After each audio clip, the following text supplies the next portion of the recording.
तुमच्याकडे पण दरवेळेस इडली केल्यावर उरती का? नेक्स्ट टाईम जर उरली ना तर ही रेसिपी नक्की करून बघा. हिला म्हणतात तवा इडली फ्राय. इतकी भारी लागते ना ही रेसिपी. ती नेक्स्ट टाईम तुम्ही एक्स्ट्रा इडल्या बनवताल ही माझी गॅरंटी. काय नाही, कढी तापायला ठेवायची, थोडंसं बटर टाकायचं, तेल टाकायचं, मोहरी टाकायची, छान तडतडू द्यायची. मग त्याच्यामध्ये थोडासा लसूण टाकायचा, तो छान फ्राय होऊ द्यायचा आणि मग कढीपत्ता टाकायचा. व्यवस्थित फ्राय होऊ द्यायचा आणि मग त्याच्यामध्ये कांदा टाकायचा, एक बारीक चिरलेला, छान ट्रान्सपरंट होऊ द्यायचा. त्यानंतर एक चिरलेली शिमला मिरची टाकायची आणि टोमॅटोची प्युरी टाकायची. हे सगळं छान मऊ होऊ द्यायचं आहे आणि मग त्याच्यामध्ये आपल्याला आता मसाले ॲड करायचे. त्यामध्ये फक्त थोडीशी हळद टाकायची, 1 चमचा लाल तिखट आणि 1 चमचाभर पावभाजी मसाला टाकायचा आहे आणि हे व्यवस्थित हलवून घ्यायचे आणि त्याच्यात थोडंसं पाणी टाकायचं जेणेकरून हे मसाले आपले करपणार नाहीत आणि हा मसालाही छान ओला होईल.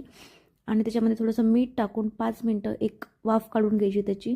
त्याला छान तेल सुटल्यावर त्यामध्ये बारीक काप केलेले इडल्या टाकायच्यात सगळ्या आणि व्यवस्थित मिक्स करायच्यात आणि त्याच्यामध्ये नंतर कोथिंबीर टाकायची आणि झाली की आपली इडली फ्राय तयार. रेसिपी करून बघा, खूप भारी लागते. आणि तुम्हाला रेसिपी कशी वाटली हे मला कमेंटमध्ये नक्की सांगा. रेसिपी आवडल्यास चॅनलला सबस्क्राईब करा. तोपर्यंत नमस्कार.